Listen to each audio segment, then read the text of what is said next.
Hello and welcome to the Histro-Tea podcast, the podcast with lots of history and, of course, lots of tea.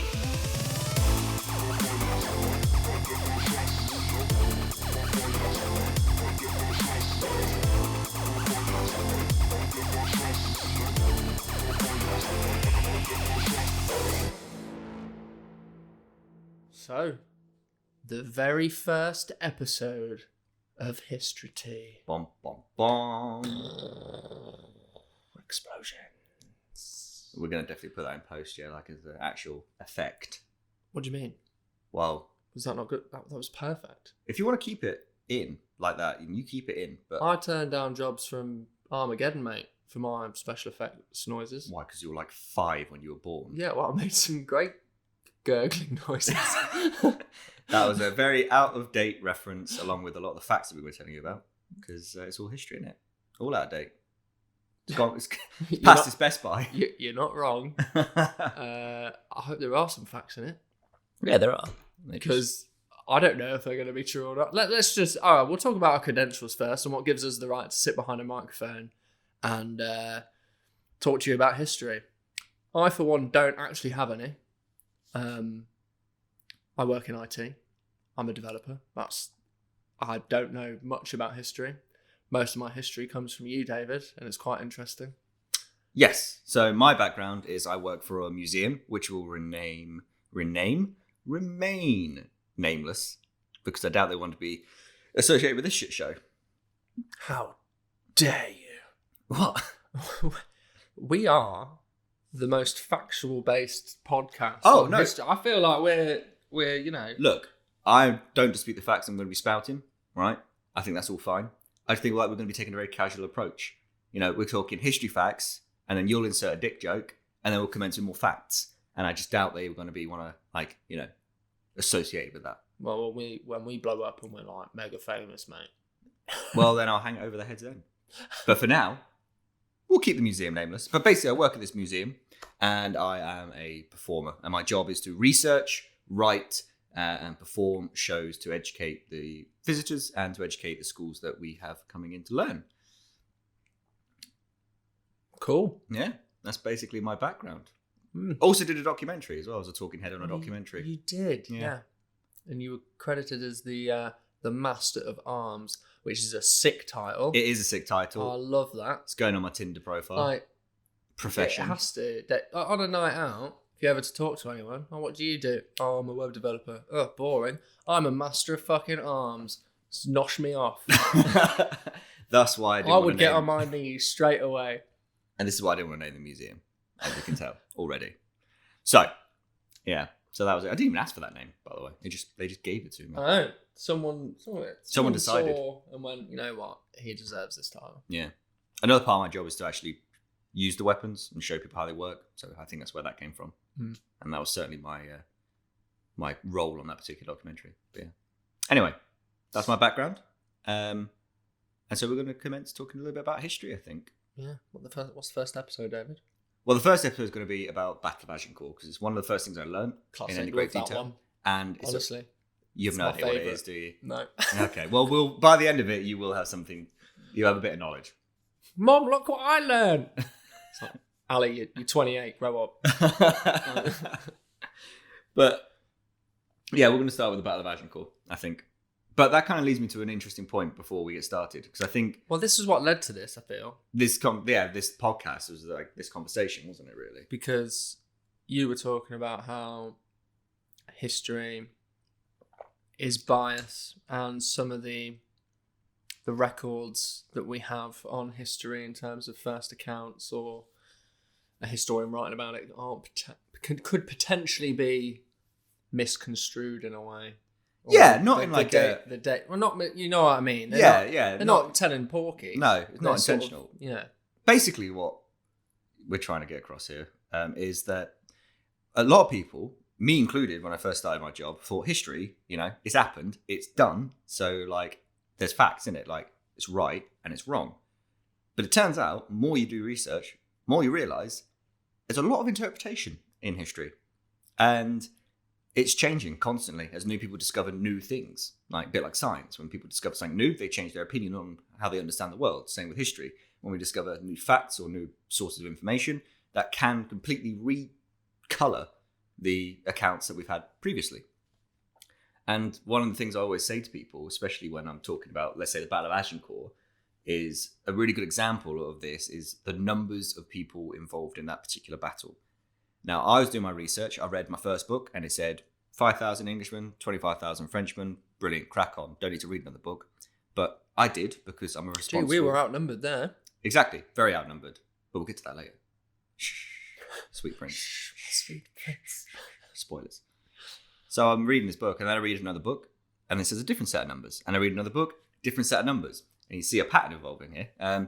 And that's really interesting because I then started to learn that people, when they write these historical books, they have their own agendas. They have their own points that they want to get across. And that can colour the facts that they choose or choose not to involve in these books. Now, no one's out there intentionally lying to people, but they are selling their understanding of the particular event. So when you're reading a book written by a historian, you've got to understand that they might have their own agenda when they're bringing this book out. It could be to sort of, genuinely sort of share a new bit of information that has previously been unwritten about.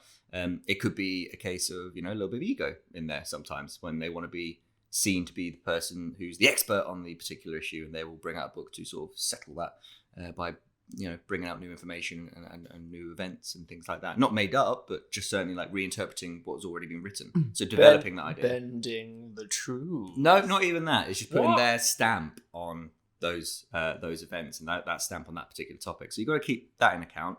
You've then got to really sort of take into account that these historians who've written this book would have read other books by other historians and other primary accounts, and then you've got to take in the biases of the accounts that they have read, because that's going to feed into their own research as well. So it's very wibbly wobbly, timey-wimey with this sort of stuff. And some people might go, okay, historians, they got, there's a lot of like cultural things going on there, a lot of like sort of misinterpretations and Chinese whispers possibly going on with those sort of creations. But why do we just go to the primary sources, the people that are actually at these events? I was going to say, there's people there, they're like, yeah, I saw them. There was loads of them. There was more than 5,000. Yeah. Listen to me. But even those primary accounts have their own cultural and political biases involved with their accounting of events. And the numbers of people at the Battle of Agincourt is a really easy way of explaining this phenomenon, because basically at the battle you got heralds. Heralds are like commentators for like battles. They're there to like record what's going on. So they'll be sat there watching and be like, oh, Sir Gregory charged in there, jumps off his horse, does a backflip, kicks a man in the head. Oh, chopped his head off. Brilliant. That is like tick to your chivalry points. We're going to write that down in your story, and you're going to like, everyone's going to love you for it. What about, oh, no. Yeah, that's old Sir Patty. I don't know why Patty's not a word. Patty is a word. It's not a name. Dave got a fucking bayonet to the fucking face and he's bleeding out, but he took down 2 guys with him. Unlikely to have a bayonet at this particular battle. Just want to point that out. Right, okay. Slightly too late. Too late? Yeah, a bayonet is way, way later. Do we not have bayonets now? Yeah, we have bayonets now. So what? It's too late. As in, like, they wouldn't have bayonets at the battle. They wouldn't have guns, yeah. Yeah. All right. He got stabbed in the face. There we go. With a long sword. Sir Dave charged in. He got his long sword out, right? And he slashed a few people. Why does it sound dirty when you say long sword? I don't know. You need to go and have a think about yourself. Yeah, so anyway, he got his long sword out, stabbed someone in the face, but then he got stabbed in the face, and now he's bleeding out, but he managed to take down 2 people with him. Yeah, so he's going to get recorded as someone that's pretty brave, courageous. That was sick, that. Yeah, that's sick. That was cool. But then, Sir Bobby over there, he fell off his horse and drowned in the mud. Then that's probably not going to go down pretty well. That'd be a terrible way to go. So yeah. what, do you get points then? Not really. It's not like an actual point system. It's just a bit of England won by default. Yeah, it's 2-0 to England at the Battle of Agincourt, but it's all going to come down to these last final minutes. Oh, and that's a bad miss. Ooh. Yeah, it in a sense is a bit like that sport-wise, but it's not quite cut and dry. Like, you don't have chivalry points. You just have your deeds recorded so that they can be remembered. And are these guys like not sat next to each other then? No, so these heralds will probably be in their respective armies rather than a box next to each other. like watching High from on the a sidelines hill. with their little like sort little- of big foam fingers and Yeah. stuff. Yeah. I was going to say, because you definitely like ruin the number. I'd definitely, if I was on the English side as a herald, I'd definitely bring a knife with me. Stab old Frenchy herald. Write in his little book that they were shit. Right. We did not do very well. I can't do it. Please stop. I'm not going to do the accents. For the 'cause I sake can't. of all our listeners. But I did know a guy who was French who sounded exactly like that. So, but he's dead now, so you can't confirm or deny that. No. But anyway, so yeah, I'd stab him, write in his little book that Frenchie was shit, we were shit, English only had 20 men, we had 20,000. Surely there must be stuff like that going on. Well, no, because they're not in the same box. Well, I'm just saying. What? And you know, the winners do write the history, so there probably is a little bit of that going on. I was going to but say. not quite as blatant as that. But basically, these heralds, these primary sources that you think would be really factual, reliable sources of information on the numbers of people at this battle, which was part of their job to record, the disparity between the three heralds is incredible. So for the English I was herald, going to say, did they not like tell each other before? It's like, right, they didn't compare notes. English herald, we've got 20,000 men. How many have you got?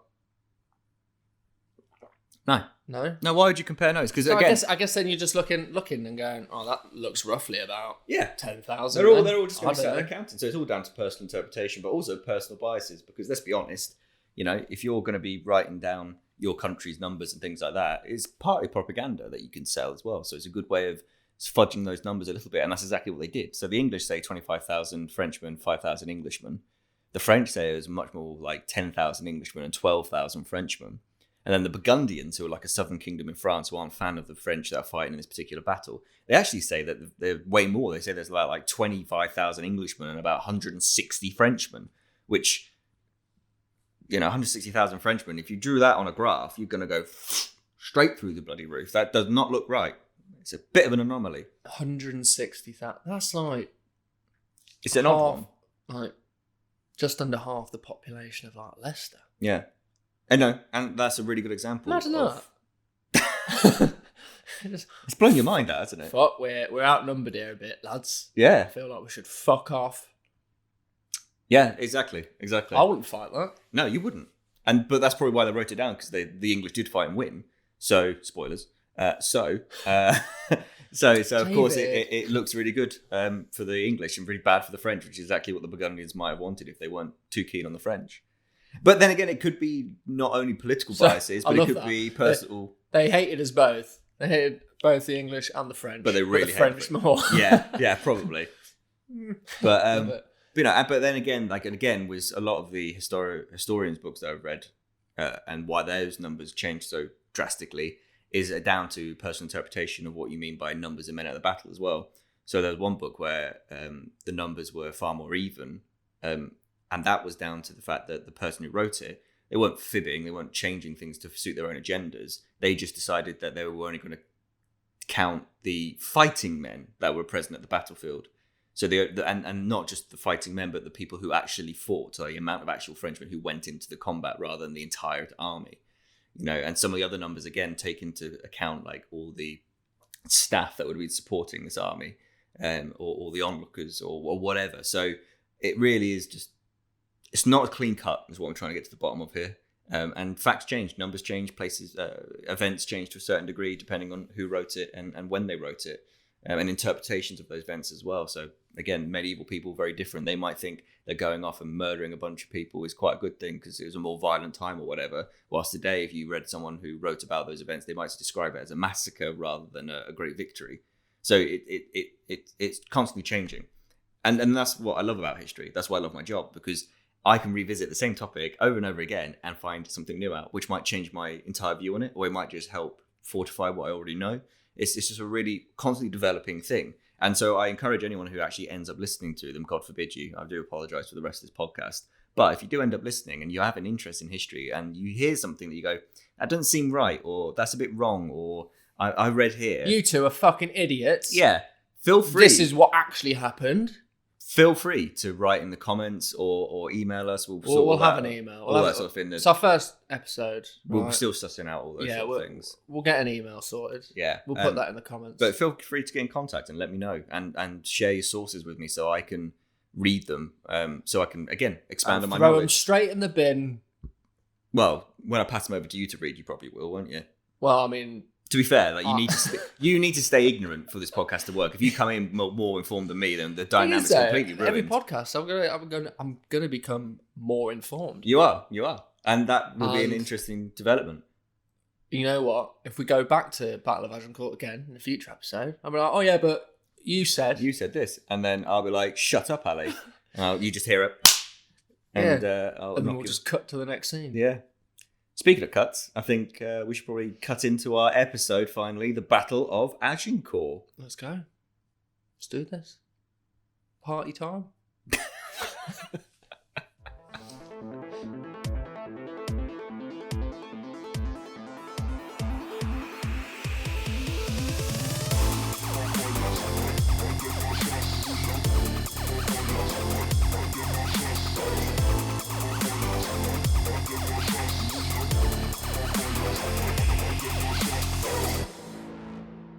Battle of Agincourt, right? So for those that don't know... I don't know. Okay. Battle of Agincourt, right? It's happens in 1415, okay? Long time ago. Yep, 25th of October. Oh. All right. And happens in a place in France, in between two towns, Agincourt, and I believe it's Tramecourt. Next proviso, I'm terrible at French. It's just not a language that works in my mouth. And so I'm probably going to mispronounce all the names. So why was it called Agincourt and not the other town? I don't know. Maybe they just had a nicer town. Maybe they paid for it. I don't know. maybe it's just easier for people to pronounce. Who knows? Who knows? These are things that I don't know. If you do know, comment. Let me know.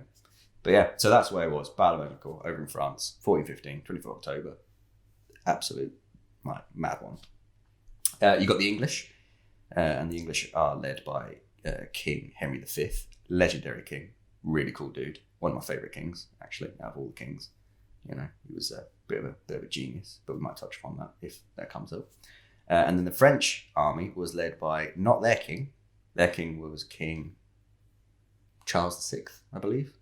And he was mad as a hatter, unfortunately. He believed he was made of glass. Wasn't a particularly reliable battle leader. He was afraid he was going to shatter, so he probably didn't want to be on a battlefield. But he was also prone to sort of bouts of mania and manic behaviour, where sometimes he'd even cut down his own fellow knights because he just didn't really... He was a bit loopy, basically. So they thought, do you know what? Maybe we should keep the king in Rouen nearby, just for some moral support from behind the lines, but not actually on the battlefield because he's probably going to do something stupid. So instead, it was a chap who was the constable of France at the time called Charles d'Albret. And those are our two armies. But yeah. So why were they fighting? Good question. So they're fighting because it's part of the 100 Years' War, which actually doesn't last 100 years. It lasts slightly over. I think it's 115 or something like that. I'm not sure off the top of my head. But it's not catchy. Doesn't have a good ring to it. The over 100-year war. Yeah, or the 14-year war. It's just a bit of a mouthful. So we simplified it, made it 100 Years' War. Pretty snappy. But that starts because of Edward III, who was King of England. And basically, through multiple family lines and shenanigans, he technically was meant to inherit the French throne through his mother's side, I think. And that's all good in English law, but in French law at the time, you couldn't inherit through the female side of your family. So the French didn't recognise his claim. And Edward got a bit bitter about it, a bit annoyed, so he declared war. And he went over there and he went and just kicked the French butt and took some lands, And in fact, the English, empire, or not the empire, the English sort of kingdom at the time had a ton of lands over in France. It was kind of because England and France at that point was really tied together because the Normans, they came from France, they were the nobility in England. So a lot of families were related, a lot of lands were owned. Calais and stuff is famously was English for ages. And we held on to that for a long, long time until right at the end of the 100 Years' War. But anyway, but that's why they're fighting, because Eddie was pissed. I should be king of France, and France was no, you bloody shouldn't. And so they cracked on with that, and then subsequent kings after him continued that fight, partly because they probably wanted the king the throne, probably, but probably partly because having an enemy is really quite good for politics. Like, if you can get people to hate someone else, then you're kind of like, you're all good. It doesn't matter what you do. You know, if they all hate the French, then they're going to ignore some of the shady stuff that you're doing at home and stuff. So it was a really good way of like just keeping English and like getting all patriotic and stuff. And Henry V was another one of these kings. Now, why he does it is, again, probably to claim the king at the throne of France, but also because his dad, Henry IV, was not a particularly good king. He was remembered for being a bit weak. Quite a good administrator though, like he did all right with the monies and things like that, but he was ultimately not a very brave king, and was kind of looked down upon, both historically but also like at the time. But yeah, so I think Henry V kind of embarked on this campaign to sort of get from underneath the shadow of his daddy issues, to be remembered historically, and to sort of like do his bit for like getting lands for England and wealth and stuff. Because like, let's be honest, that's why you do war. You do war because either you got beef or you want their stuff. And this was kind of a bit of both, really. Got beef and I want you thrown and I want some more land. And I like all the oil you have. Yeah. Plus the French do better wine, so I'm pretty sure that's part of it. It's like he's looking at the cost, like importing wine. It's like, this is a right The marker. import duties on this are through the fucking roof. I'm going to have to get over. If we get over and get our own like vineyards, then we can just send it over, not have to worry about the taxing and stuff. Force them to make wine. Yeah, we just like get some French slaves making some wine. I don't know. Maybe that happened. I don't think it did. I'm not sure. No. You're the expert. Yeah. Don't say that. I'm definitely not. But yeah, anyway, so that's kind of why he does it. In fact, this whole I think a big part of the whole campaign was ego, and that's how you end up with the battle. Actually, is because again, this is speculation from what I've written and wrote and read. That's the word I'm going for. But yeah, he ends up doing kind of a little bit silly, to look at and to read. Think why, but that's how we end up with the battle itself. But yeah, so that's kind of why they're fighting this battle. Now, before they get to the battle, he's got to do a bunch of stuff to prepare for going to war with France. It's expensive, so he's got to get his lords to give wars are notoriously expensive. So expensive. We've only really have we paid back the Americans yet? I don't or are we think still so. paying them I back? think we're still paying debts from World World War II. Yeah. So we had to sell off half the fucking what do you call it? I don't know what you gesturing. the fuck. Why have I forgotten it? We were part of the British Empire. We had to sell off half the British Empire, didn't we, after World War One because it was too expensive?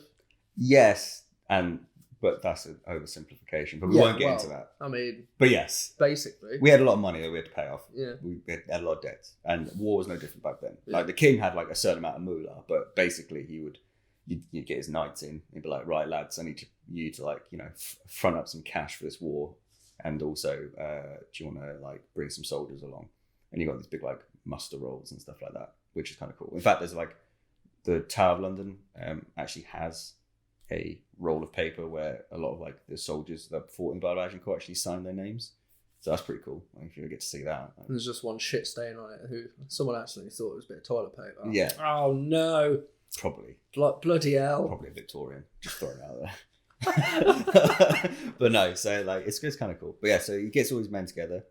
But the English, because we're quite a small country, typically at this point, most armies were made up of. It's not what the maps say. I've seen maps, cartographers and all that sort of stuff. Yeah, they made. Yeah, we were massive, mate. Yeah, I've seen some of that where Australia's tiny and we're the entire planet. Yeah. Again, biases. Got to be careful. Look at other maps. Make sure you've got the right size. But yeah, so we have to get a bunch of people together and make sure we've got all the equipment we need. And the British Army, or English Army at the time, England being quite a small country, a lot of the armies at the time were made up of nobility, and were made up of people with a lot of wealth, and that's how they could field these huge armies of very high quality soldiers. But the English, because we didn't have as much in that respect, nobility and things like that, we kind of really relied on our common folk to do a lot of our fighting. And luckily, thanks to our wars with the Welsh, we ended up adopting a weapon called the longbow. It's pretty cool. I've heard of this. Yep, it's a bow. It's long. and stupidly powerful for like its kind of like size and simple like construction. So we had a lot of English longbowmen to take along, but you got to equip your men, right? Like as a longbowman, I think you were expected to bring your bow. Minimum. You need your bow. Oh, fuck. Forgot me bow. So you bring your bow. You had one job, right? Longbowman. Yeah. And I think it was like 2 dozen, 3 dozen arrows. We'll just say several dozen arrows. And then the rest was going to be supplied by the actual army themselves, like all the arrows, spare bows in case yours broke, that sort of stuff. So he also had to make a big stock of arrows and things like that. And so he brings in loads of legislation to like assist with accumulating all this sort of stuff. What were they made of? What, longbows? Yeah. They're made out of yew, typically. But English yew can be used to make longbows, but tends to be a bit twisted and gnarled because of like the temperament and the weather in this country. The best yew for bows was like sort of like Southern Europe, so like Spain and stuff like that. And they had some seriously like top-notch yew. So how do we get all the Spanish yew to help with our bows? Well, old savvy Henry V, not only a great war leader but also administrator, comes up with a tax. And the tax is simple. If you're going to trade in England, you got to pay by bringing 10 staves of decent Southern yew. And so that's how we accumulated a ton of yew for use of making bows. What the fuck is yew? I tried to sit there and go, I know what yew means. Yew is... But you said it so many times, I'm like, I probably should know what this material is now. So yew is a type of wood. Right? Cool. And the unique property of yew and why it made such good longbows is that it has not two types of wood, but 2 properties within a single stave naturally. Right. So typically, if you want to make a good longbow, you would have to laminate 2 different types of wood together. But the yew had those 2 different sort of like properties within a single stave, making it really easy to make them from. And that is, you've got the hard heartwood, and then you've got the soft sapwood. And the heartwood sits in the belly of the bow, so it's like the inside of the curve when you've strung it. And then the sapwood sits on the outside of the bow. Well, yeah, you want that rigidity and then... Yeah, so when you draw the bow, obviously the heartwood in the centre is getting squished, right? And all that wants to do is ping back out. And then the sapwood on the outside is getting stretched, and all that wants to do is snap back in. So with those 2 properties combined together in a single stave, you've got yourself a really powerful bow. So that's why we wanted yew. Okay? So we get the yew. Get all our bows made. Now he's worried a little bit about like the quality of the bows, and so he makes sure that he brings in like an actual law that says you can't make bows at night. It sounds stupid, right? But right now we got light bulbs. Night's not a problem. We got all sorts of sources. They had candles, right? And can you imagine? Imagining working with wood and what possibly that there's probably a safety risk there, but the main thing is, can you imagine a health and safety guy with a clipboard coming around back in the 1400s? That candle's not got a guard on it. That candle's not got a guard on it. That wick's looking pretty bent over. Using the wrong kind of wax here. Yeah, and this wax is highly flammable. It's all very flammable. You need your retardant materials as well. And I can see you've got some very highly flammable ones. Why are you keeping all your yew next to all of that flammable material? Next to the gunpowder. Gosh darn it! I can say, to be fair, they did have gunpowder at the time, but just pretty preliminary stuff. But yeah, so like the health inspector comes around and he's like, not happy with that. Not happy with those candles. I don't like that. Not a fan. But it's not to do with fire hazard. It's mainly to do with, to work a bow, you need to be able to see the grain of the wood. And if you see the grain of the wood, like candlelight, you're not going to see the grain properly. So he brings all this stuff in to make sure the bows are top notch. Notch, because you have notches in arrows. So that was one of the things he brought in. He kind of like really supported that industry of like bow making.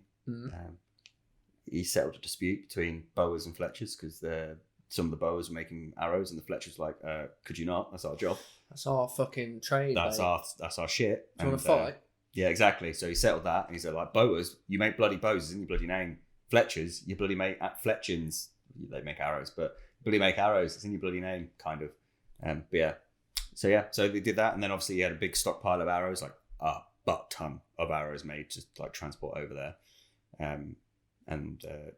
So that's like part of all his prep to get over there. And his plan is really fucking simple. Goes over in summer because you never want a campaign in winter because it gets cold and people die. Also, you have to. Can imagine the materials back then were that great for winter warfare. No, like trying to like transport stuff in like mud and snow and stuff would be rough as crap. So yeah, that doesn't sound nice. No, it doesn't sound great. So he's like, right, summer, Set a date, time. 14:15. I'll put it in my iCalendar. Yeah. He's got it there. He's got it written down in his iCalendar. He's pinged off an email to the opposition. So, are you free for this meeting invite? And it's that time. I'll put it a tentative because I'm not sure if we'll be ready for that time. Proposed a new time. Yeah. Yeah. I'm sure that's how it went. It's how it went. How it went. Obviously, just like with pigeons. Pigeons instead of like. And a little tick box that said accept. Yeah. Tentative. Yeah.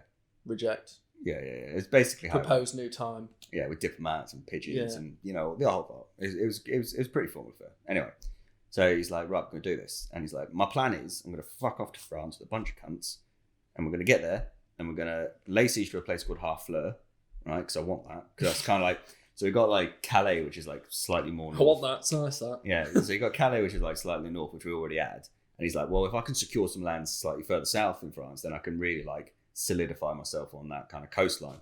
So like, if I take Harfleur, which is like this really big port town, like really important place. Also, I think it's something to do with piracy. I think there was a lot of piracy going on, and the pirates were using that town as a bit of a safe haven. And he was like, right, I've had enough of these bloody pirates. The king found a little pirate map. Like, there's treasure there. It's fucking definitely. We're definitely going for the. That might be it. Sir, like I'm telling you now, it's not going to be there. But I've got a map. I've got a map. I've got it off a legit pirate. I got it from Steve down the pub. Look, X marks the bloody spot, and the spot is bloody Harfleur. I don't know. Maybe you did. Oh. Yeah, make a bit of money back after the war because it's expensive. Yeah. But anyway, so he goes over to Harfleur and he lays siege to this town, right? And he lays siege with like a big honking like group of men. I think he takes around it's anywhere between 15,000, 20,000 lads over to France. 20,000. Yeah, that's a lot of people, especially back then. Like trying to organise that. You know, I could barely organise like a night out with my mates. Can you imagine? And I have phones and internet and stuff. He would have to do it about letters and like that's why you like disseminate it across to all your lords because they could sort out their own like retinues and groups of men to come with them and stuff. And everyone was like, depending on the size of your land and the wealth that you had, you'd be expected to bring certain amounts of blokes with you. What if you didn't? Would you have to just get some from the village? It's kind of all your 18-year-old lads round up. It's all like within reason. Like they're not going to ask like some guy that only owns like a little castle in the corner of the world to like bring 10,000 men. Only a small castle. God forbid. They come in different sizes. He's only got a small castle. Disgusting. Only 1,200 square feet. I don't even know. I don't know. When you hear castle though, you don't. Yeah, you think honking, small, don't you? Yeah, but there's castles and then there's castles. Right? Yeah, true. So, anywho, there he is, getting his men, laying siege to Harfleur. However, despite Harfleur having a really piss poor like garrison of men there, they managed to hold out for fucking ages, and I mean ages. Like we're talking, sort of like, basically, I think it was nearly over a month of constant like trying to attack this bloody town, and the English couldn't get in, and there was a problem because not only were some of the Englishmen dying from like the French shooting arrows and stuff through the walls and stuff, typical war stuff. Yeah, classic war deaths. But they were also dying of dysentery, which is basically shitting yourself. Yeah. Oh, yeah. And people, they were dying. Did the king die from that? Eventually he did, yeah. Just not on this campaign. A lot of kings have died on the toilet, mate. Yeah. A lot of kings have. They often don't put dysentery as the cause of death. They often put like sort of like... bravery. Yeah, too many peaches or something like that. Bravery on the shitter. He was valiant. He didn't wipe twice. What a rookie error. He fought to the end. Alas, he lost. But anyway, so a lot of the lads are dying. Everyone's getting sick. The army's like losing like morale. The time is kicking on a bit, and winter's coming, and they're like, we really need to like finish this. And they try all sorts of stuff. They try, they try assaulting the walls. They try assaulting the walls. Assaulting. I was going to say, that's probably not going to work. Just throwing dashes of salt like some sort of witchcraft at the walls. I heard the French are like slugs. Throw salt on them and they sizzle. They like eating snails. It makes sense. It makes sense. They are snails. But yeah, so yeah, they try assaulting the walls. That doesn't work. They try like blowing a hole in the wall using cannons, which works in the sense that it knocks the wall down. But the French... who are living in the town, they literally knock their own houses down and bring all that rubble back to the wall to rebuild it. What the fuck? Yeah, so they build this big like rubble barrier, and so the English are really struggling to go over that. And they're like, oh great, can't do that. And then they even try what's known as undermining, which is when you dig underneath the ground, underneath the supporting structures of the castle wall, and then you set fire to those supporting structures, and you make the ground drop through, and the whole wall will collapse. However, the French countermined, and so they dug their own little tunnel, and the two tunnels kind of met underground. They both collapsed on top of each other. Kind of collapsed on top of each other, and then the people out there just fight each other. Like, it's proper dangerous. It's one of those things that you do not want to be in that situation, because like you're in the dark. No, even all the modern day mines and stuff, the amount of like people that like mine collapses and stuff. Yeah. It's fucked. Mining is really dangerous. And even in the Victorian period, when obviously in the Wild West in America. Yeah. Like a lot of guys died. Yeah, so many. Yeah. And this is going to be pretty haphazard. Like, we're talking quick digging, trying to get under there as fast as we can. So, like, it was a dangerous thing. That's what I'm saying. That's Victorian time was 400 years. Yeah. So, like, but the thing is, it's so dangerous that a lot of knights volunteered to go down there because it was like heroic. Like Henry V, like, was actually down in the mines fighting as well because. Oh, wow. Because like, and again, he's such a good. So he's a proper leader. He achieved his heroic leader status. Then. I mean, he achieved that at 16. He fought at the Battle of Shrewsbury against the Welsh. 16 years old. Right? No offense to anyone from Shrewsbury, but. But yeah, Battle of Shrewsbury. He's 16 years old. This Henry V, and he's leading his first army. And at this battle, not only does he win, but like halfway through the fight, he gets shot in the face with an arrow. Now, there's lots of like conjecture as to how that happened, and he didn't die. And a lot of people think that basically what happened was it hit either his armor or his mate's armor and ricocheted into his head. But basically what happened was the arrow ended up going through his left nostril, I think, left or right nostril, and burying itself into the back of the head, but underneath the skull. So it didn't actually go into the skull. So that's how he survived. And obviously he basically carried on fucking fighting and won the battle, and then later got it removed, where they had to actually invent a tool that evening to remove it from his head, because all the other arrow straptors were designed for more soft tissues, and this one was obviously a really dodgy area. So they literally got like a local blacksmith to like craft this little like surgical tool that the surgeon at the time was like, I really need this, and he made it and brought it in and used it and saved his life. Essentially, it's mad. It's absolutely mad. Crazy. Really, really mad stuff. But yeah, so he's a good war leader, and he ain't afraid to get into a good scrap. Right, so he's down in the mines fighting. He's doing all he can to try and break into the city of Harfleur, and it just isn't happening. And basically, what turned out was that there was a French knightly order in the town, right? And so they were basically the guys that were going like, no, we're going to defend this town until someone comes and saves us, right? And they were basically keeping all the city like not prisoner or anything, but they kept them fighting, and that's why it's taking so long. But eventually things got so bad for the chaps inside Harfleur because they couldn't get food, they couldn't, disease was spreading, obviously they're getting attacked. It isn't great that actually the council of the town betrays the order of the knights and actually secretly tells Henry V that we're going to open up the gates and let you in. Ooh. Yeah, and that's exactly what they do. They open up the gates, they let him in.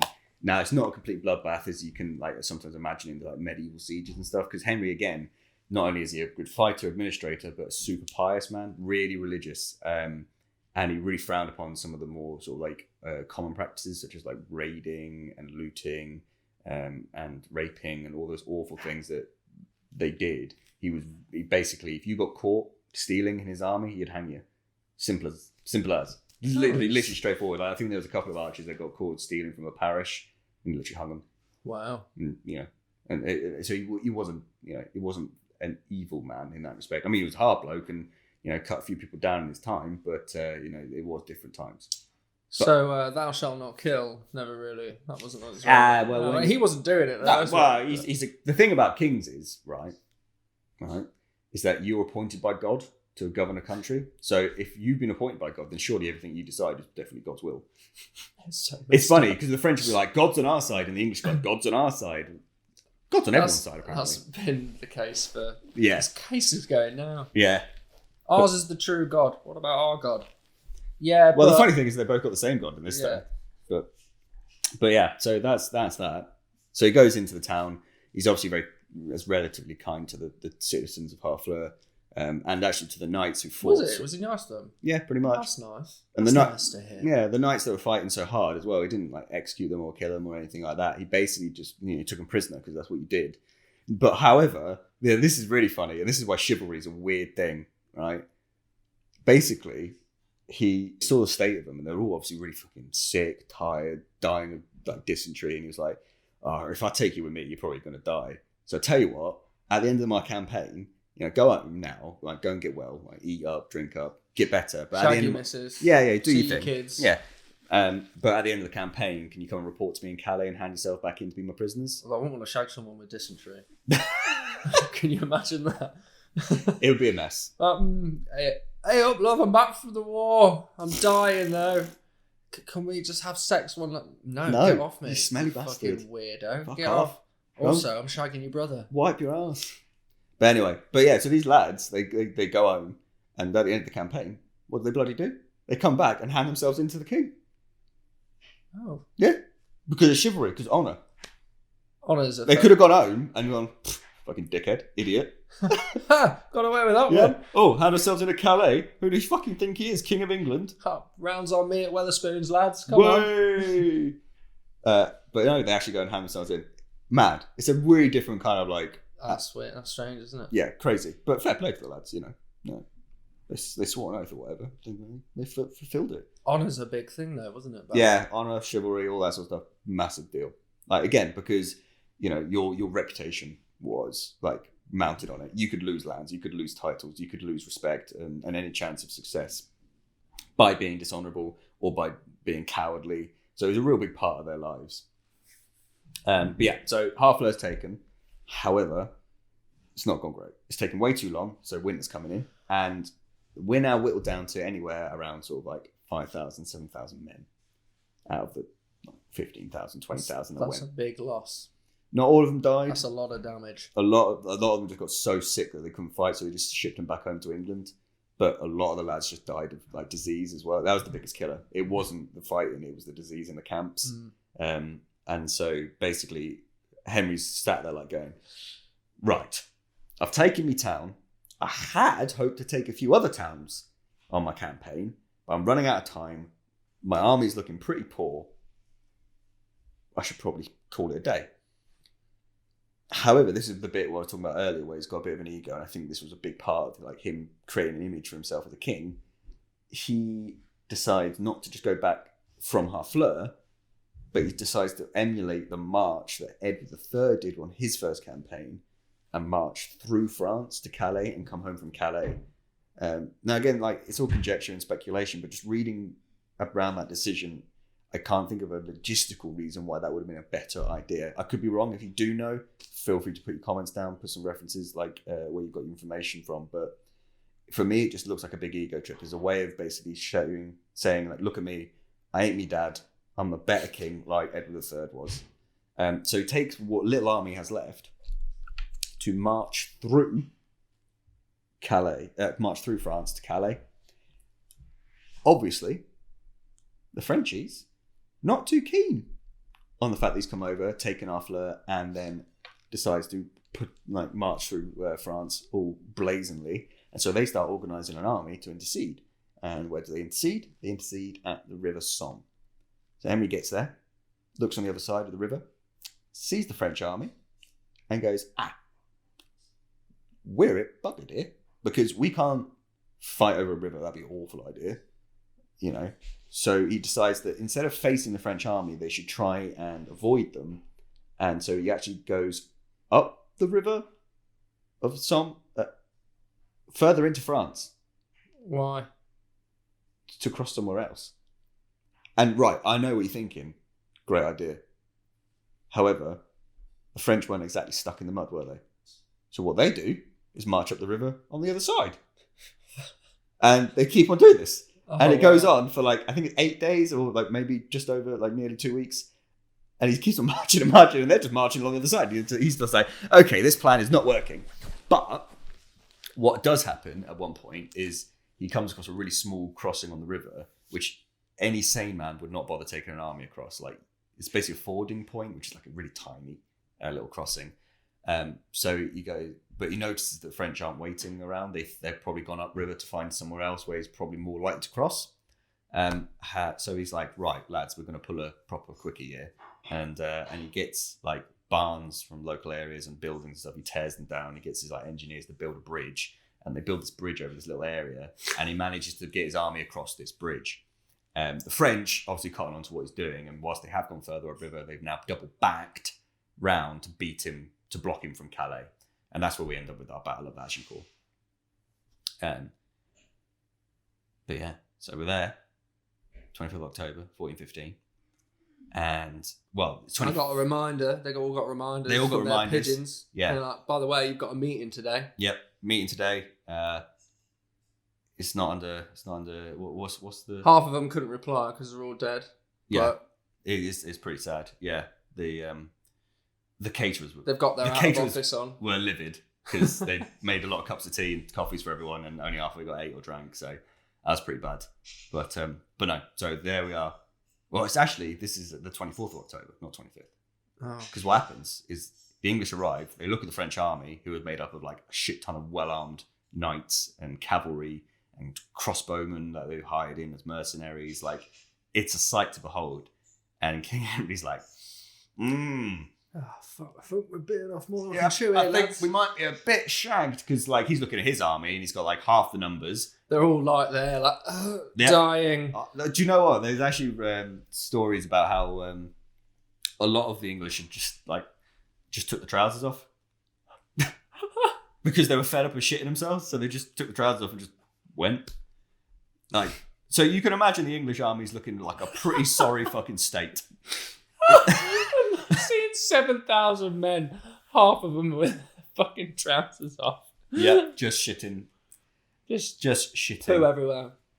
Yeah. I can't imagine it was on concrete or anything solid though. So No, it was all into the mud. Yeah. But that's the problem. That's how it spreads, is because they would Yeah. shit it, people would walk in it, and then they get the disease.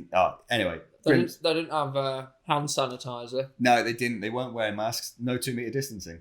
Oh, what are we going to do? Yeah. Obviously, they were all going to get dysentery. All that. But anyway, so he gets there and he's like, this is not going to go great. But there's no avoiding it now. This fight's going to happen. So he comes up with a plan. And he knows that if he goes after the French, they're going to kick his ass. So he sets up a defensive line. He sets up most of his knights in the center of this line, which is only making up about 1,000, 2,000 of his numbers. And then the rest of his army is all archers, and they're going to sit at the flanks on the side of the knights in the center. And he's also managed to get his archers to get themselves stakes, not the tasty beefy kind, but the wooden kind. And they place them in the ground in front of them, and that's to try and counter the old cavalry. Now, again, the stories that go on, like what happened here, they change and stuff. We know that already. But basically, the accounts that I've read talk about how the English on the 24th, set themselves up in this defensive line. And the battlefield itself, you've got like the towns on either side. You've also got like a stretch of woodland on either side of this ploughed field. And they set themselves up there and they kind of wait, expecting the French to attack. But of course, the French, they're at home. They're sat there drinking wine, eating bagels, baguettes, other Frenchy things. Licking the salt that the English threw at them earlier. Yeah, doing a lot of it, having a great time. And so they're not in any rush. They're like, look, England, you're going to have to come at us because we don't need this. Step up, bro. Yeah, exactly. And they wait the entire day. 1v1 me. Rust fat. Oh, yeah. A bit of, few hundred years behind. Yeah, a bit of cod there. Bit of cod humour. Am I right, boys? In the dance, yeah. Going dark? Yeah. Anyway, it does go dark. Like, literally, it goes nighttime. And Henry's like, okay, that didn't work. What we'll do is we'll move our lines further forward to try and go to an attack from them. But also, that's going to cover our flanks, because if we can get the forest on either side of us, it means that they can't go around us, right? So they have to hit the front of our lines. So he does that, moves everything up. The French, whilst he's moving, still don't attack. I don't know why. Really dumb. But they're just sitting there going, yeah. Well, we've got this, lads. Yeah, basically, Was it a bit just of a, what's the point? We've got this. Look at them. I think so. I think bottomless fucks. Yeah. Coming over here. Shitting themselves. Shitting everywhere. Barely any of them. half of them are bloody peasants with a bloody stick and string. And but the French just don't bother. And I think it is probably on their part, a little bit of arrogance, a little bit of overconfidence. Because I mean, you would, wouldn't you? If you outnumber them and they're sick and dying, and you're in your home, you're in the home stadium, and they're the away It's the team. equivalent of if you're on a night out and the local drunk with sick down his top tries to start on you whilst he's stumbling everywhere and falling over. I think that's... it's the historical version of that. Yeah. Outside weathers. Always outside weathers. It's never outside. Yeah, it's never outside. It's always weathers. It's always after a match day as well. Yeah, bloody football. Anyway, so then the 25th arrives, and it's the morning, and the French still aren't attacking the English, and Henry V's now going like, I am losing people by the hour. People are literally shitting themselves to death, and if I stay here any longer, my whole army's going to shit itself to death. So, I love how that is literally like they were. Yeah, it wasn't just a fit; it was all of them just dysentery, mate. God, it's brutal. Like diarrhea is funny now because like it's well easy to treat. Just drink a bunch of water and like go to bed. But back then it was a death sentence if you didn't have that sort of like if you didn't, they wouldn't have had the Russians staying clean, bleach. Yeah. Oh God. Anyway, so he then goes, right, we're gonna have to sort this shit out. We're gonna goad those Frenchmen into a fight by sort of like. I think he kind of compares it to when you've got to goad an animal to in a hunt to like fight. Right. And so he sends a handful of archers like forward to the French lines to basically just start plinking them with arrows and like insulting them and doing all that sort of stuff. How do you plink someone with an arrow? Well, just like just half-assed it up. No, like they're shooting the arrows properly, but like there's going to be like at max like 50, 100 archers. Like it's barely going to make a dent in your army. If you got armor on, you're probably pretty safe. It's not going to be doing much. It's not like tactically like removing people from a fight. It's just to piss them off.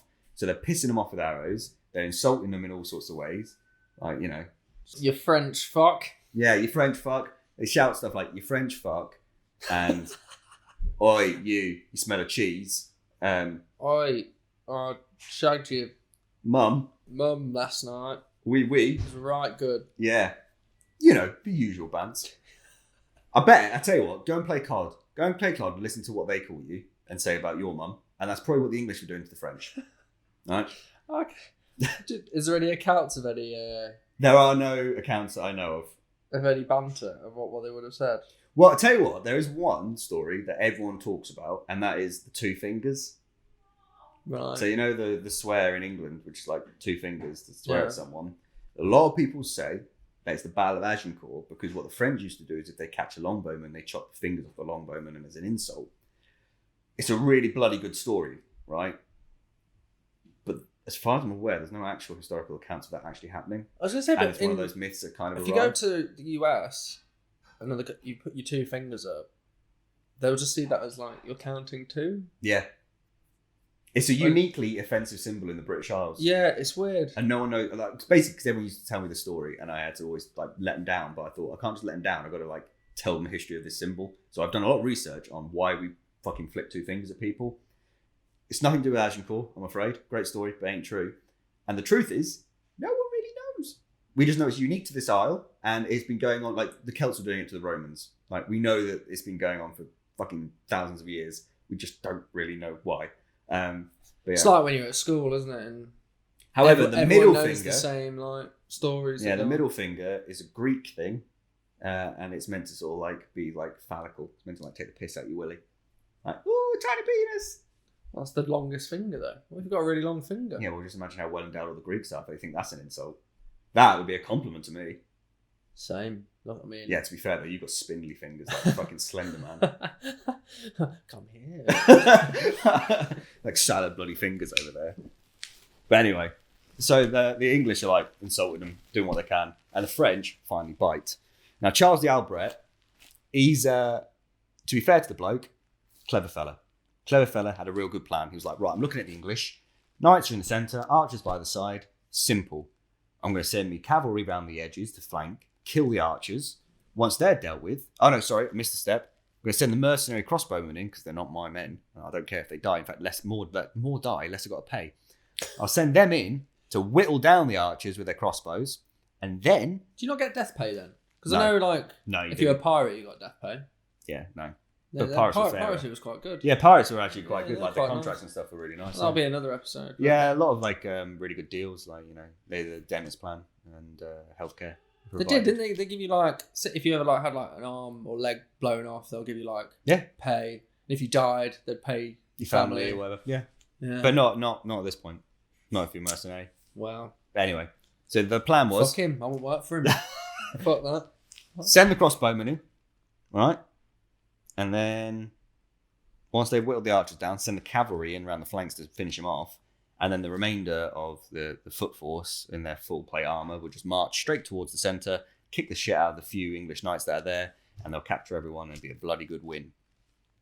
Problem is, Charles d'Albret wasn't like the most popular of nobles. A little bit lowborn, still nobility, but like not like top dog. And so a lot of other nobles basically just ignored him. And when the English started insulting him and pissing him off, they were like, right, fuck this. Like, there's like barely any of them. They're all pooing themselves. Let's just have them. Now, the French cavalry, they don't charge for the flanks like they're meant to. Because, quite frankly, killing a bunch of peasants don't give you much chivalry points, right? Yeah, they get low scores at the end of the game. Their KD would be crap. Yeah. Right? So, they go straight for the bloody centre of the English and straight towards the king and the knights there. Because, one, if you like fucking beat a king in battle, massive chivalry points. Man's going to get remembered in history. Two, if you capture a king or even a knight, basically the way you made your money back off a battle was you ransomed the people back to their families. So you'd get someone important. I was going to say, so, you know, the peasants wouldn't really bring back. No, no one's the going to return buy. on investment there is nothing. You're not going to You buy. got this peasant like, give us your money or we'll kill him. We don't know who We he don't is. care. Oh. So basically, yeah. So the peasants were worthless, whilst in the middle you got the cash cows. So like, you get your nobleman, you're like, how much is he worth? Ooh, check his teeth. I don't know how it works.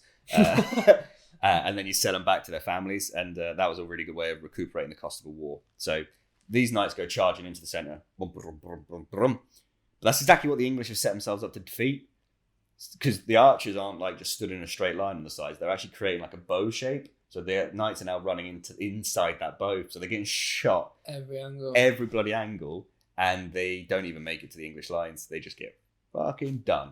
However, as the French charge happens, the knights who are on foot go, oh, bollocks, they're going to charge in there, win the fight without us, and we're not going to get a chance to fight any cool kings or knights. We're not going to get a chance to make any ransoms. So they start barreling in as fast as they bloody well can. Idiots. Yeah, because they're worried they're going to miss out on a right good fight. They're so sure of a win. Yeah, I think so. Wow. It certainly appeared that way from like what I read. And as they go charging in, they haven't taken into account that the ground they're running on is a freshly ploughed field and that it rained the night before. So, yeah, I mean, you ever walk through a field with like just your walking boots and you come out the other end and you basically got like another pair of walking boots on your feet but covered in mud. Yeah, Glastonbury 2016. That was right. enough. It's just like, but well hard to walk in. So these guys are making a bit of, they're making it difficult, right? Because funny enough, full plate armor, really easy to move around in. Like you train enough with it, which they certainly would have, is tied to the whole part of your body. It only weighs around, I say only, about 30 kilograms-ish. Anywhere between 25 to 30. Only? Yeah. Oh. But like a modern soldier takes in 66 kilos. Yeah. On his back, on their back. And their training regime, that would be similar, I guess. So you'd be well used to it. Yeah, you'd be super fit. You'd be Would training you in be your well armor. fed and stuff as well? Yeah, if you're rich, you got a decent diet. You're gonna be training in your armor all the time because that's your job basically. Like, yeah, you get the castle, but your responsibility is to go and fight. So that's the price you pay. But yeah, so they would have been well fed, well trained. They would have known their stuff. The armor would have fitted them like a tailored suit fits you today. Like, we're not talking like clunky stuff that don't fit. We're not talking about people being winched onto their horses. I swear to bloody God, if anyone thinks they got winched to their fucking horses, I can tell you now, they don't. Henry V. Can you imagine that, Bobby? It doesn't make sense in a battlefield, though, does it? Right, get the winches out. Come on, lads. To be fair, actually, I lie. Oh, It wasn't quite a winch, but there was one French knight at that battle who did need some assistance getting onto his horse. Was he a bit fat? He was a bit fat. Of course. He was a bit old. Wow. He was 80 odd years old. He was blind. He probably. was. Was he? He was blind as a bat. But he wanted to fight in this fight. So He gets on a back. He Fucking gets moron. on to his horse. He gets put on his horse, and he has 2 French knights flanking him to keep him on the straight His and guide narrow. dog's there like, fuck this. Yeah, I don't want to go. That's it. But No. yeah, that's what the knights were there for, Idiot. to guide him in, like a sort of No. old missile. Shoot off the old blind senile guy. Yeah. Well, Put him on I'm his pretty horse. sure he died. You think? Surprise!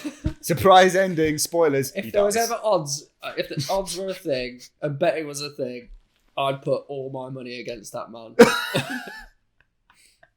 You wouldn't make. Hey, up, blind Pete's going in. Oh, I know. Is there odds on him? Yeah, he's not gonna fucking win. He's not coming back. But It'd be anyway, pretty shit odds though, wouldn't Yeah. it? But But the bookies would catch on, wouldn't they? They'd be like, yeah, well, it's not gonna be great odds on this one. no, you say you wouldn't get much back. It depends how he died though. You'd be like, how would he die? How many people would he take out before he Yeah. died? 0. Shot by an arrow. He instantly died. Brilliant. Yeah. But anyway, so yeah, knights are really like dexterous and like able to move around. The reason why they get so bogged down in this occasion is because of the mud. And a lot of the lads charging forward, they get stuck in the mud. They get slowed down. Some of them even fall over in the mud and literally drown in their helmets because they get stuck in it. Wow. And yeah, it's grim. It's grim time. I can imagine they're like all the folds and stuff. But they event like if you're on the floor like scrambling, they'll pick up mud. They would pick up mud. and it'd yeah. become a lot more. I can imagine like. Yeah, it become more difficult to difficult. move It wasn't an ideal situation to find yourselves in. I mean, you wouldn't want to fight in mud anyway now. No, you wouldn't. It's not fun No, unless it's sexy mud. unless it's sexy mud Mm. and you put a sheet down. I'm talking 2 boys fighting in mud or 2 girls fighting in mud.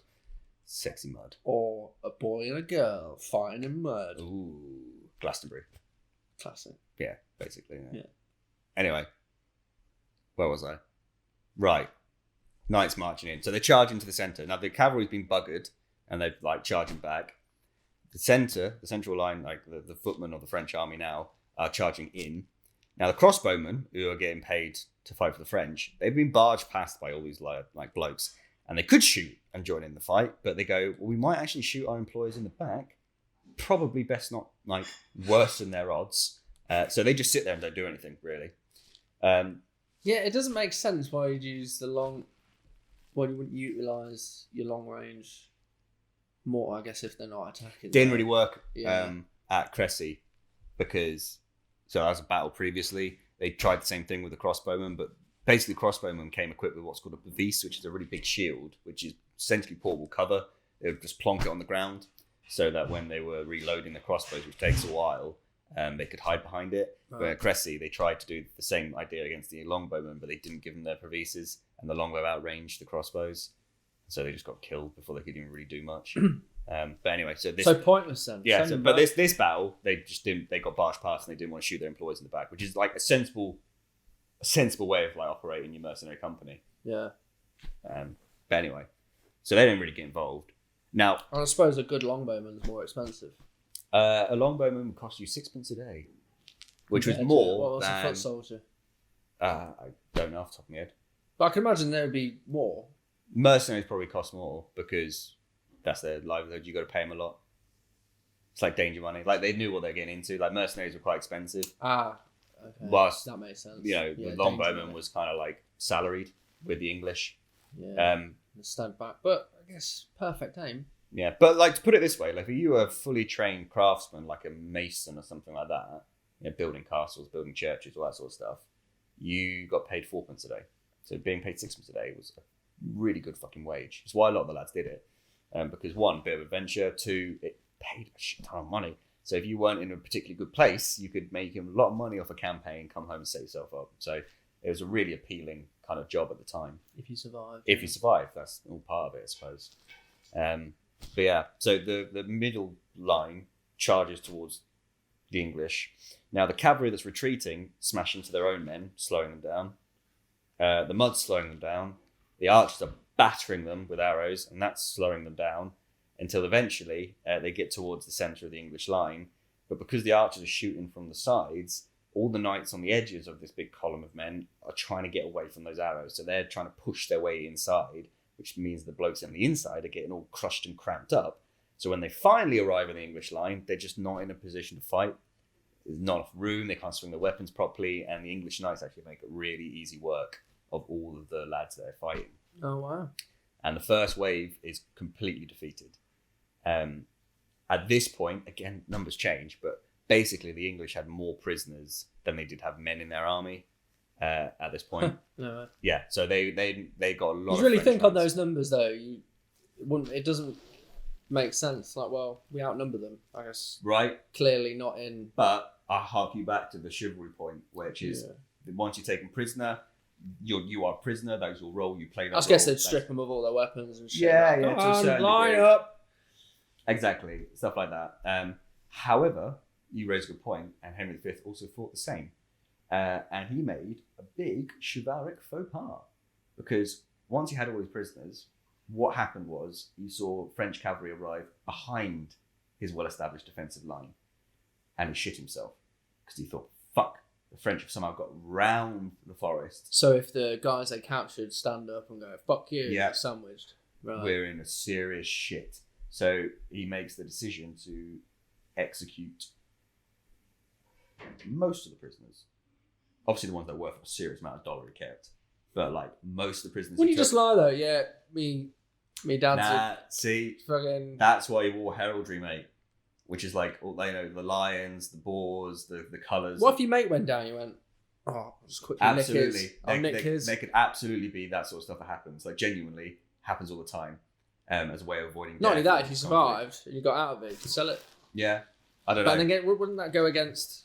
Oh, I guess. Yeah. I guess our People king would wouldn't know. like it a lot though, would he? He'd be No. like, you stole, didn't you? Yeah. No. I'll hang you. Hanged. Come on. Come on. Put the Now. rope. No. Give me the medals. I'll Yeah. keep them Yeah. and sell them. Yeah. But you're going to hang. You're gonna hang. Well, no. So the heraldry is a big deal. It's like basically your brand, and so it's a way of being able to tell who's what. So you couldn't really lie. Like if you were a minor noble or no one really recognised your heraldry, then you're dead. Reportedly, the English said they sort of just like cut their throats and was quite quick about it. The French, however, and this is apparently an account from someone that actually got captured, said that they got put in a barn to be told that they're being put there to be kept safe, and then they set fire to the barn. Wow. Not great. That's an efficient way. It's an efficient way. Not a very nice way. No. I mean, slitting your throat's not very nice either. Now, to be fair, that's not great either. You are right. Much for muchness, really. Like, I think I'd rather have my throat slit than be burnt alive. Yeah, I think so as well. Because it's not like you're being thrown immediately into something really hot and then your nerve endings are all like burnt off and then you're just dead. Yeah. It's a slow heat. Yeah, I imagine it would be. Yeah, like you might choke on the fumes for you might pass out before, first. but yeah. I think it would be a lot more of a struggle. I think it'd be a lot more painful. Painful, Throat slit, you'd probably panicking. have 6-8 seconds of Yeah. I can't breathe. And blood's pissing out my face. Yeah. I don't know. I don't know. Anyone Anyone have their throat slit or been burnt alive? let us know. Comment and let us know. Tell us your experiences. We'll have you on. Yeah. Maybe. But yeah, so that goes. And then to really put the stinger in that decision, which I'm sure was a hard decision for such a pious and well-respected man, turns out these knights that arrived behind the English lines were but a handful of knights that turned up late and on the wrong side of the battlefield. They were French, but they basically fucked up. And they realised they fucked up, and all they did was they charged down into the baggage supplies of the English and just stole away a bunch of loot, including some of the crown jewellery. Why would you bring crown jewellery? Because he's a king, mate. He's probably expecting to get, like, throned. Like, knight, what do you call it? That's fucking stupid. What's the process of becoming a coronation? Maybe coronated of the French throne. But, you know, kings, mate. You got to go with your bling. Like, you would. It's like saying, like, why did he take his watch to that concert and lost it? Because he wants to look sick as shit. No, that's just stupid. That's He wants stupid, to look in my fly opinion. as fuck, and that's exactly what he did look. Fly as fuck. I'm sure he did. He even had like a mini He didn't crown. though, on his did helmet. he? Because he's got all of his bling, yet he's surrounded by men with their trousers off, covered in shit. Yeah. That's What? not looking fly. It's a thing called juxtaposition, Ali. If he's surrounded by men covered in shit, and he's stood there with his fucking baller hat on, like, man is gonna look sick. Fair enough. But at the same time, you got to just think, well, yeah, well, why? It's like I didn't take my watch to a festival because I was like, you know what? One, I don't want to get this damaged. Two, I didn't bring valuables along. Yeah, like that's things why I care no one about. noticed you. Yeah. That's what I mean. Slid under the radar. You would have been one of the blokes executed. Yeah, probably. I didn't have my trousers off though. No. Wish I did. Oi, oi. But yeah, so they came in and did that, fucked off, and so he kind of killed all those people for no real reason. And it would like kind of mark him like over Europe as a bit of a dickhead for the rest of his life, which is a shame because he'd done so much so well up to that point. But he's in a desperate situation, like, and it was the right call to make, I think. Well, you never know if it could have gone the other way. Exactly. He made a call. The other team could have been like, well, our guys are there. If we charge in, they might rise up. Maybe pick up a few weaponry. Yeah. That's lying about. Yeah. Maybe have their hand at it. I mean, even a man in a suit of armour can like punch your face off, so it's not a great thing to be having around. No. But yeah. So anyway, that happens. Not great. And then the French try a second wave. That gets beaten back just like before. And basically they give in. As simple as that. They kind of go, wow, we fucked up hard. And, their casualties were huge. Like, they lost so much of their nobility. So many of their up-and-comers. Like, it was a real big blow to the French, like, country as a whole. So it was a bad day for them. They say, again, if we're going with numbers, like, just to simplify it, we got 25,000 Frenchmen, 5,000 Englishmen, they say they lost around 10,000 Frenchmen, roughly, whilst the Englishmen lost a few hundred. Mm. It's one of those things where there's probably a lot of lying going on there, and there probably is a lot of like changes in like the numbers and stuff, but it was one hell of a victory no matter what way you put it. And actually the King Henry V, he won the right to the French throne. They negotiated it and he became, and they're sitting there going, oh, we should have just done this before. Right? But no. And he's like, I'm gonna be King of France, and Charles VI, as loopy as he is, agrees to it, but on the condition that he has to wait for Charles to die, and then he can take the throne after. And so Henry's like, deal. And he takes his men, goes to Calais, goes home. However, why does the English monarchy not rule France nowadays? Well, it's because Henry V died of dysentery before Charles VI died. Wow. And whilst technically his son should have been King of France, obviously the French princes or Dauphin were not too keen on that idea and were like, fuck that contract. Daddy was mad. And they kind of just didn't bother with it. So it was a clause in the contract. It's like, you have to outlive current king. Fine. And you just didn't. Yeah. And they were like, well, in the contract here, it says that you have to outlive him before you can take it. More or less. Never happened. Yeah. Fuck you. Go home. Obviously, the English didn't take that well, and they continued the 100 Years' War until they lost, ultimately. Good. Yeah, the War of the Roses was kind of bubbling away in England, and that was causing a lot of attention to be brought back to our native shores rather than off in France. You're over there. Can you come back? We've got a problem. bear with us. They basically put like a rain check on it and then never picked it up again. Replied tentative. Yeah, until Napoleon, obviously, but that was a few hundred years later. So. Well. Yeah, and that was the Battle of Agincourt in a nutshell.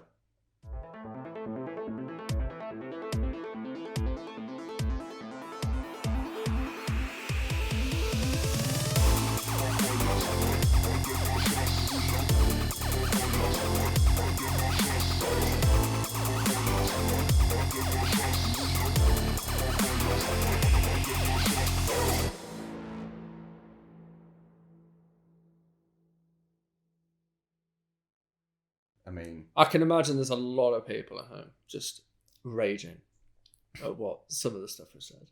Yeah, probably. There's probably a lot of people going, actually, that didn't happen, or those numbers are wrong, or I think you'll find.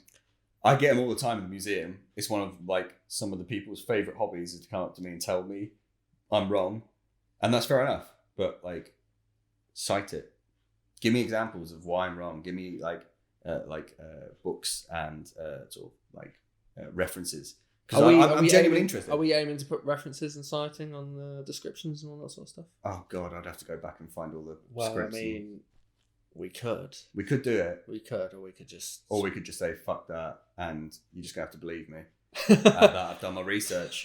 And obviously, you know, like this is a pretty low-key... Look, if anyone has any way beef with anything said, just comment, write an email. Do whatever you want to do. We'll have an email. I'm sure we'll have an email address. Allows you to get that off your chest.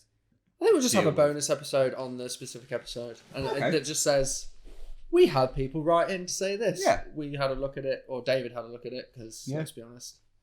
Yeah. And we'll discuss that.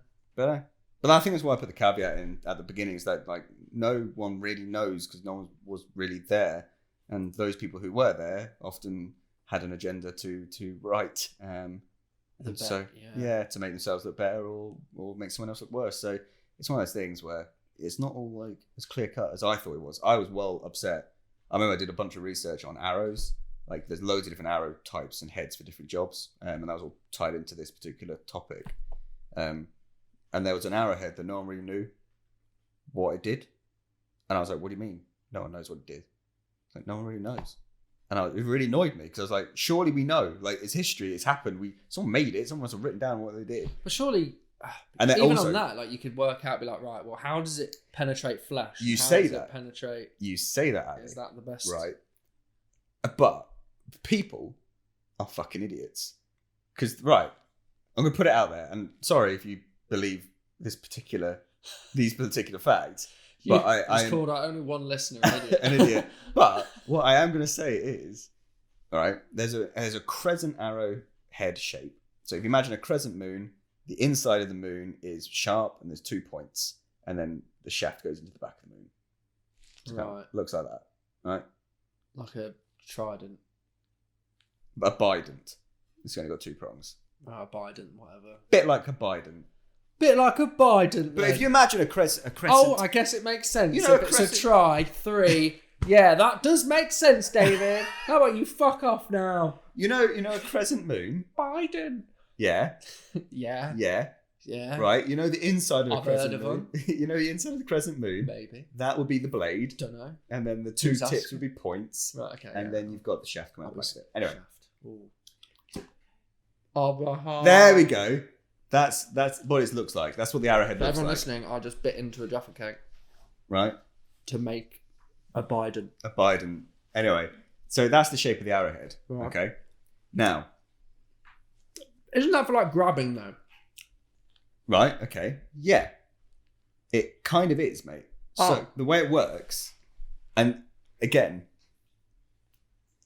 because there's no actual hard fact evidence that this is what it's there for, it's one of those things where it's been a lot of like sort of historical detection going on and using like problem solving. But you're looking at that, and that is not designed to penetrate, is it? If it was designed to penetrate, you'd have 1 prong. It's designed to not penetrate. And so what we think it is, a lot like some modern hunting arrows, is it's actually designed for small game. Because if you shot a rabbit with a regular arrow of any, and a bow of any strength, it's going to go straight through the fucking thing into the ground. You're going to lose your arrow, and the rabbit might fuck off before it dies, and you're going to lose the rabbit. What that does is it slams into the side of the bastard thing, gets stuck in it, and basically allows you to catch the rabbit, get your arrow back. Or if you miss, it stops the arrow from burying itself into the ground, and you're more likely to be able to recover it. Also, again, for birds, if you want to kill birds, you might want to use a crescent-headed arrow so you don't completely decimate them. Yeah, rip it to pieces. So what most people think is that this is a small games arrow designed for hunting.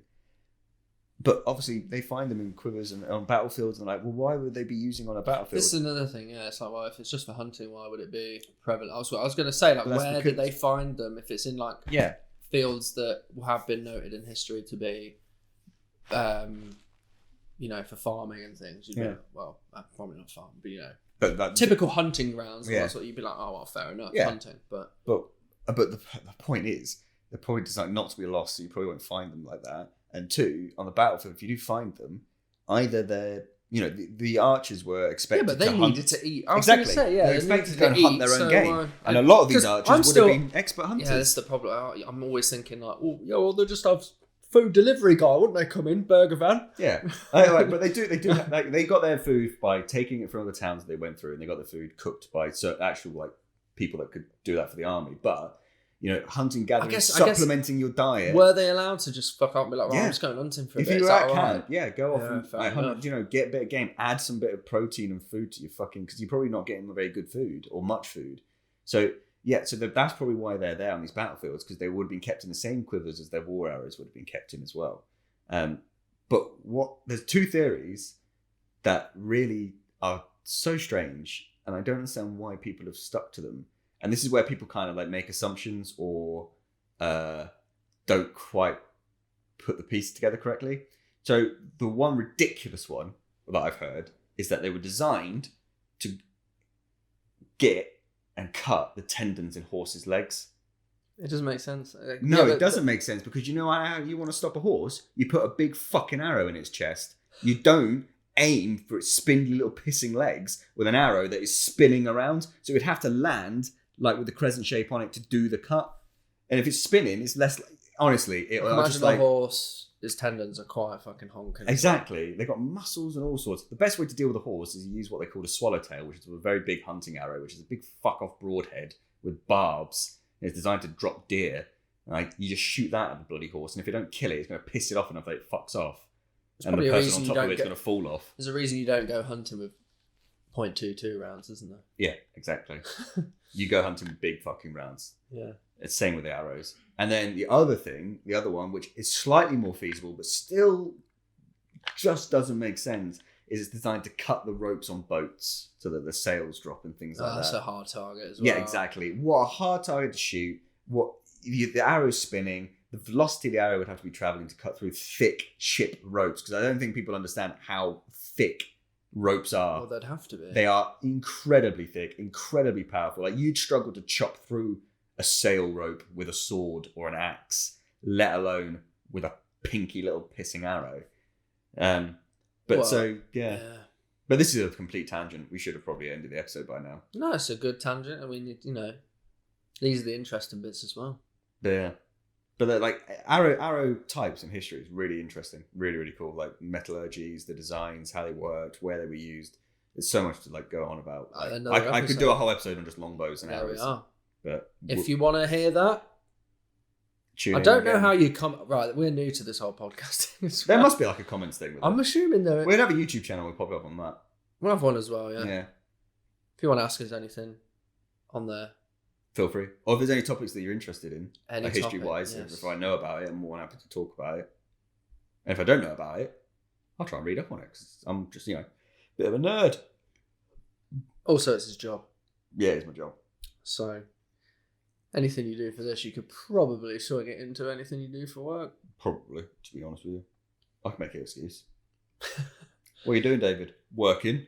Of course. What, you're going to do a piece about that particular battle? Yes. Sure, why not? Sure. I'm not. I'm doing it for the podcast. Pay me. You're my real passion now. Awesome. Cool. First one done. Sick. Right, well. Thank you very much for joining. Yeah, thanks. And we'll see you on the next one. Don't know what it's going to be yet. But, yeah. Hope this came out all right. Yeah. Otherwise, that was a wasted 70 minutes. Well, yeah. But. Fuck it. It was good fun. It's good. Yeah. I think we're onto a good thing here. I think it's interesting. Mainly for me, just because he just wants to know more about history. It's one of those things where I love history, but at school you only ever got taught like World War II, and it was only ever like the important things that led up to it, or you don't get into the nitty gritty details of the funny side of things. It's never the funny side. Oh, look how funny this is. I know horrible histories do it quite well. I love horrible histories. Yeah, actually, I'd recommend going just watching them. They're much better than us, but my god. Yeah, but they don't swear. They don't swear. Fucking bitches. Yeah, dickheads. But it is a really good show. Yeah, very good. Right. Well, David, until next time. Until next time.